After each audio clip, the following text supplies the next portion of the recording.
Hello friends, welcome to my TET classes. Friends, आज हम देखेंगे पृथ्वी और हमारा जीवन, जिसमें हम कक्षा 7 की बुक को पढ़ रहे हैं और ये हमारा आज लास्ट टॉपिक है।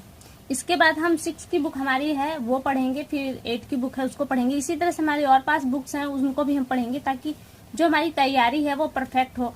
अगर आप ध्यान दें सीटेट के क्वेश्चंस को उठा दें या फिर कहीं के भी क्वेश्चंस को उठाएंगे आप, तो आपको लगेगा सारी बुक जो क्वेश्चंस है वो इन्हीं बुकों से आई हैं। अगर आप ये सारी बुक्स कंप्लीट कर लें तो ये आपके लिए एक अच्छी खबर होगी क्वेश्चंस के बेस पर। तो आइए स्टार्ट करते हैं। आज हम देखेंगे टैगा एवं टुंड्रा प्रदेश। ये फ्रेंड्स आपको केवल उत्तरी अक्षांशों में मिलेंगे। गोलार्ध में हम कहें तो उत्तरी गोलार्ध में, अगर क्योंकि दक्षिणी गोलार्ध में हमारा पूरा सागर है, इसलिए वहां पे जमीन न होने के कारण हमें दक्षिणी गोलार्ध को नहीं पढ़ना, केवल पढ़ना है हमको उत्तरी गोलार्ध, जिसमें टैगा एवं टुंड्रा प्रदेश हम देखेंगे। तो स्टार्ट करते हैं हम टैगा प्रदेश। टैगा प्रदेश देखिए कहाँ से स्टार्ट हो रहा है। यह प्रदेश उत्तरी गोलार्ध में 50 अंश उत्तरी अक्षांश से 65 अंश उत्तरी अक्षांश के मध्य में है। इसका विस्तार उत्तरी अमेरिका महाद्वीप में अलास्का से लेकर लेब्राडोर तक है और यूरेशिया में, यूरेशिया आपको पता होगा कि एशिया महाद्वीप और यूरोप महाद्वीप को हम जोड़कर जब जो नाम बनता है वो यूरेशिया। तो यानी कि दोनों ही आपके महाद्वीपों में फिनलैंड से लेकर उत्तरी पूर्वी साइबेरिया तक पाया जाता है। दिए गए मानचित्र में ये आपको दिखाया गया है। देखिए आप चित्र से इसे शायद और जल्दी समझेंगे। आप देख रहे हैं जो ये क्षेत्र है आपका, ये जो ग्रीन कलर में दिया ये आपका टैगा प्रदेश है और नीचे महासागर होने की वजह से आपको नीचे के लिए कुछ नहीं पड़ा। ये आपका भूमध्य रेखा है।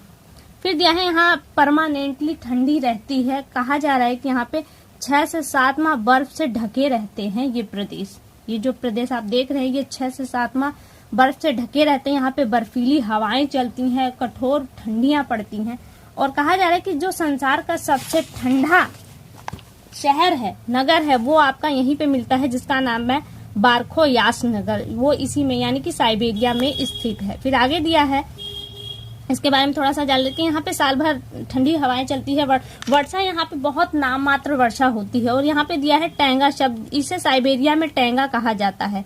यहाँ पे जो वन पाए जाते हैं, ये वन देख रहे हैं आप, इन्हें साइबेरिया में टैगा कहा जाता है और इसी के कारण ही इसे टैगा प्रदेश का नाम भी दिया था। और जो ये टैगा शब्द है ये रूसी भाषा का शब्द है। और यहाँ पे जो वृक्ष है इनकी खासियत है कि ये वृक्ष लंबे सीधे पतले और नुकीले पत्तियों वाले होते हैं। ये वृक्ष इसलिए बनाए इस तरह से होते हैं ताकि इन पे बर्फ पड़े तो ये नीचे सरक जाए, पत्तियों पे रुके न। यह केवल उत्तरी गोलार्ध में ही है। इन्हें बोरियल वन भी कहा जाता है। बोरियल वन, यहाँ से प्रश्न बनेगा कि बोरियल वन कहाँ पाए जाते हैं, तो आपका आंसर होना चाहिए टैगा प्रदेश में। और इनमें वृक्ष कौन कौन से हैं, तो देखिए चीड़, सेडार, स्प्रूस, फर, वाल्सम, रेडवुड आदि वृक्ष इसमें पाए जाते हैं। फिर देखिए यहाँ पे सीधे सीधे जाए कि दक्षिण गोलार्ध में जमीन न होने की वजह से केवल जलमंडल है, इसलिए हम इसको नहीं पढ़ेंगे। और देखिए यहाँ पे दिया है मिट्टी। आप जानते हैं कि परमानेंट बर्फ है, तो यहाँ पे मिट्टी नाम की चीज नहीं है। अगर हम कहें भी तो बहुत मोटे मोटे कंकर है जिसमें फसल उपजाना अत्यंत ही मुश्किल काम है। तो कहा जाए भाई इस मिट्टी को, जो पथरीली मिट्टी है, इस मिट्टी को धूसर या पाटजाल के नाम से जानते हैं। अब देखिए यहाँ पे जीव जंतु कौन से पाए जाते हैं। आप देख रहे हैं कि स्थितियां बहुत ही विषम है। बहुत ज्यादा ठंड पड़ने की वजह से यहाँ पे बहुत कम जीव जंतु पाए जाते हैं। कौन कौन से जीव जंतु पाए जाते हैं, तो देखिए यहाँ पे जो आपके जीव जंतु पाए जाते हैं वो है आपके, इन्हें जो जीव जंतु पाए जाते हैं वो बहुत ज्यादा मोटी चमड़े के होते हैं या फिर इन पे बाल की बहुत लंबी लंबी तहें होती हैं ताकि इन्हें वो ठंडी से बचा सके। इस कारण से इन्हें समूरदार जानवर कहते हैं। और वो जानवर कौन कौन से हैं, रेंडियर, कैरिबू, वीवर, हिरन, बारहसिंगा, रीछ, लोमड़ी एवं भेड़िया आदि समूरधानी, यानी कि इनके जो शरीर पे जो बाल होते हैं वो एक लाइन से होते हैं, इसलिए इनको समूरधारी जानवर कहा जाता है। फिर बाकी चीजें छोटी छोटी दी गई हैं। इसमें एक पॉइंट आपके लिए इम्पोर्टेंट है, देखिए यहाँ पे दिया है कुछ अब ये सोच रहे हैं कि ये जीव सोचिए कि कैसे रहते होंगे ऐसे में ठंडी में, और जब गर्मियों का सीजन है तब तो कुछ ठीक है, लेकिन जब वहां के हिसाब से भी वहां पे ठंडी आ जाए तो क्या होता होगा। तो देख कुछ जीव यहाँ पर जब शीत ऋतु आती है तो वो शीत निद्रा में चले जाते हैं। भूमि के नीचे वो निष्क्रिय सोए रहते हैं, उनकी बहुत लंबी निद्रा होती है। फॉर एग्जाम्पल में आपके क्षेत्र में आप खुद देखिए, सांप, छिपकली और मेढक। मेढक बरसात के दिनों में दिखाई देते हैं, अदर्स दिनों में नहीं दिखाई देते। लेकिन क्या वो मर जाते हैं? नहीं, मरते नहीं, वो जिंदा होते हैं। वो जमीन की गहरी गर्त में जाकर छुप जाते हैं। छिपकली आपके घरों में गर्मियों में आप छिपकली देखते होंगे, लेकिन जाड़े के जो दिनों में वो छिपकलियां नहीं दिखाई देती। क्यों? क्योंकि छिपकली भी शीत निद्रा में चली जाती है। सांप भी उसी तरह से होते हैं। सांप गर्मियों में दिखाई देते हैं, लेकिन जब जाड़े के दिन होते हैं तो क्या होते हैं, वो जाड़े के दिनों में किसी बिल में छुप जाते हैं, जिसके एक लंबी निद्रा लेते हैं, जिसे हम शीत निद्रा कहते हैं। तो आपके आसपास भी ये 3 प्राणी ऐसे हैं जो आपको शीत निद्रा में चले जाने से दिखाई नहीं देते। फिर देखिए और दिया है, कुछ जीव जंतु दक्षिण की तरफ शीतोष्ण घास मौसमी स्थानांतरण कर जाते हैं। आपने देखा होगा कि साइबेरिया के जो पक्षी हैं वो भारत में जाड़े के दिनों में चले आते हैं, जब वहां पे बहुत अधिक ठंडी पड़ती है। फिर आगे दिया है मानव जीवन। अब देखिए यहाँ पे मानव जीवन कैसा, आप देख रहे हैं कि बहुत ज्यादा बर्फ पड़ रही है। बर्फ से ढकी होने के कारण यहाँ पे मानव जीवन भी काफी कठोर ही है। 6 से 7 माह धरातल पर बर्फ जमी है। ग्रीष्म काल की कम अवधि है। अनुपजाऊ भूमि होने के कारण यहाँ का जो विकास है वो अत्यंत ही कम है। यहाँ पे लकड़ी की कटाई, चिराई और खाने की खनिज निकालने, बस केवल इतनी ही है। क्या लकड़ी की कटाई चिराई होती है और जो खनिज पदार्थ हैं उनकी खुदाई से ये निकाले जाते हैं। लकड़ी के लट्ठों की इमारती लकड़ी, लुगदी, कागज, दिया सलाई, खंबे, फर्नीचर तथा अन्य पदार्थ तैयार किए जो केवल वनों पर निर्भर है या फिर जिन्हें खनकर खदानों के माध्यम से निकाला जाता है। खेती यहाँ पर नहीं होती। फिर आगे दिया है, देखिए इन वनों से उनको क्या क्या है, तो दिया है कि यहाँ संसार का सबसे अधिक अखबारी कागज यानी कि लुगदी, क्योंकि कागज लुगदी से ही बनता है, तो यहाँ पे सबसे ज्यादा अखबारी कागज। वैसे हम भारत में देखा तो नेपा नगर है, लेकिन यहाँ पे देखिए आपको जो तैगा प्रदेश है यहाँ से दिखा रहा है। अखबारी कागज तथा लुगदी बनाया जाता है। राल, तारपीन का तेल तथा विभिन्न प्रकार के सुगंधित पदार्थ जैसे कनाडा वालरस, ये एक पेड़ का नाम है जिससे लीसा से तैयार किया जाता है। लुगदी से प्लाईवुड तैयार किया जाता है, ये आप जानते हैं। यहाँ पे ये इम्पोर्टेंट है कि एक सुगंधित तेल प्राप्त किया जाता है कनाडा वालरस से। आगे देखिए एक मोटे तौर पे देखिए बच्चों की बुक है, आपके लिए तो ज्यादा है नहीं, बट जो मेन पॉइंट है वो यहीं से आते हैं। और मैं अपना अनुभव कहूँ तो अगर आप बच्चों की बुक से पढ़ेंगे तो आपके माइंड पे एक प्रेशर जो होता है वो नहीं होगा, क्योंकि आपको लगेगा कि आप छोटे बच्चों की बुक पढ़ रहे हैं और आपके दिमाग में इजीली वो बैठता चला जाएगा। इसलिए ये बुक पढ़ना आपके लिए ज्यादा इंपॉर्टेंट, अपनी तैयारी की बुक से ज्यादा अच्छी बुक्स ये होंगी आपके लिए, क्योंकि जब तैयारी की बुक्स आप पढ़ेंगे तो आपके दिमाग पे प्रेशर रहेगा कि आपको ये चीजें याद होनी चाहिए। जबकि आप बच्चों की चीजें बुक्स में से वही चीजें आप पढ़ेंगे तो आपके दिमाग में वो बैठेगा भी और आपके दिमाग पे तैयारी के लिए प्रेशर नहीं रहेगा। फिर देखिए यहाँ पे दिया है कौन कौन सी फसलें जो होती, मोटे तौर पे जो फसलें होती है वहां पे है जौ, राई और आलू। सिर्फ यही इतनी फसलें प्राप्त की जाती है, वो भी किस क्षेत्र में, जो मैं आपको इससे दिखाती हूँ। देखिए ये प्रदेश है, तो आलू जो हमारा पैदा हो रहा है वो इस वाले क्षेत्र से होता है जो इससे अटैच है। जो इससे अटैच है यहाँ पे वे फसलें पैदा नहीं होती। अब देखिए ये तो हमारा समाप्त हुआ। यहाँ पे एक पॉइंट और है, दिया है कि ट्रांस साइबेरियन रेल, ये रूस में है, जो संसार की सबसे लंबी रेल मार्ग है। कहाँ पे है? साइबेरिया में। ट्रांस साइबेरियन रेल जो रूस में है। फिर दिया है कनाडा में कनेडियन नेशनल और कनेडियन पैसिफिक रेल मार्ग इस वन प्रदेश के दक्षिणी सीमा पर स्थित है। ये तो हो गया हमारा टैंगा प्रदेश। अब हमको देखना है टुंड्रा प्रदेश। इसको एक बार हम इस चित्र से देख लेंगे तो जल्दी समझ में आएगा। देखिए अभी हमने जो पढ़ा था टैंगा प्रदेश, वो ये वाला एरिया था जो मैं पेंसिल से बना रही हूँ, ये था टैंगा प्रदेश। लेकिन अब आपको देखना है टुंड्रा प्रदेश, तो यानी कि जस्ट इसके ऊपर वाला क्षेत्र आपका टुंड्रा प्रदेश है। और जबकि इसके बाद आप देख रहे हैं यहाँ पे भी अभी येलो येलो है, तो ये आपके ध्रुव है यानी कि पोल है ये। तो अब हम पढ़ेंगे इस जो आप ग्रीन ग्रीन देख रहे हैं इसके लिए, यानी कि टुंड्रा प्रदेश। तो देखिए टुंड्रा प्रदेश में क्या दिया गया है। आपने अभी देखा कि जब टैगा प्रदेश में इतनी ठंडी है, इतनी बर्फ है, तो जायज सी बात है यहाँ पर मानव जीवन और भी दुर्भर होगा। यहाँ पे पशु पक्षियों की संख्या और भी कम होगी, क्योंकि यहाँ पे तो और ज्यादा बर्फ, क्योंकि ध्रुव पर आप जैसे जाएंगे वैसे वैसे आपको बर्फ की सघनता और ठंडी बराबर बढ़ती जाएगी। तो दिया है इसका क्षेत्र, देखिए दिया है उत्तरी गोलार्ध में 65 अंश अक्षांश से उत्तर में पूरी उत्तरी ध्रुव से सीमावर्ती भागों में एक पतली मोटी पेटी के रूप में फैला हुआ है। और आप आगे उससे जाते हैं तो आपको ध्रुव के पोल नजर आएंगे। फिर देखिए टुंड्रा प्रदेश का मौसम कैसा है। सबसे खड़ी बात की यहाँ पे परमानेंट ठंडी होती है, कई महीने लगातार रात रहती है और कई महीने लगातार, जैसे हम फॉर एग्जांपल में कहते हैं कि 6 महीने की रात 6 महीने का दिन, तो वाकई में ये जो जगह है ये ऐसा ही प्रदेश है जहाँ पे 6-6 महीने की रात और दिन होता है। फिर दिया है यहाँ 3 महीने नवंबर, दिसंबर व जनवरी में सूर्य दिखता ही नहीं है। यानी कि कौन से महीने हैं आपके, देखिए नवंबर, दिसंबर, 3 महीने नवंबर, दिसंबर और जनवरी, यानी कि जो हमारे हिसाब से जो ठंडी, सबसे कड़े ठंडी के दिन होते हैं वहां पे सूरज दिखाई ही नहीं देता।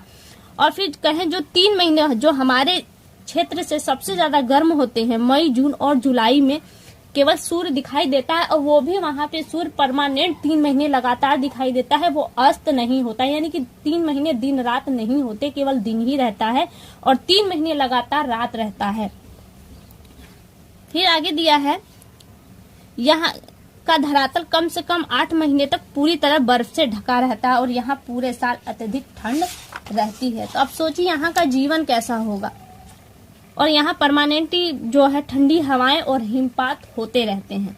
फिर ये आगे ये बच्चों के लिए दिया है। फिर देखिए यहाँ पे दिया है वनस्पति। यहाँ पे किस तरह की वनस्पति पाई जाती है, तो यहाँ पे ऐसी वनस्पतियां ना के बराबर वनस्पतियां पाई जाती है, और जो पाई जाती है वो बहुत झुरमुट से झाड़ियां पाई जाती है जो पत्थर के ओट में उगती हैं, अर्थात जिसपे बर्फ का और जो बर्फीली हवाएं चलती हैं उसका असर न पड़े। तो ऐसे पौधे उगते हैं। ये पौधे कैसे होते हैं, ये गुच्छेदार होते हैं, और इनकी ऊंचाई केवल 5 सेंटीमीटर से 8 सेंटीमीटर ही होती है। फिर दिया है झाड़ियां, प्राय वही दिया है कि कहाँ हो, और इन झाड़ुओं को आर्कटिक विलो कहा जाता है। यानी इन झाड़ियों का जो नाम है वो है आर्कटिक विलो। आपसे प्रश्न यहाँ बन सकता है कि आर्कटिक विलो क्या है, तो टुंड्रा प्रदेश में पाई जाने वाली झाड़ियों को हम कहते हैं आर्कटिक विलो।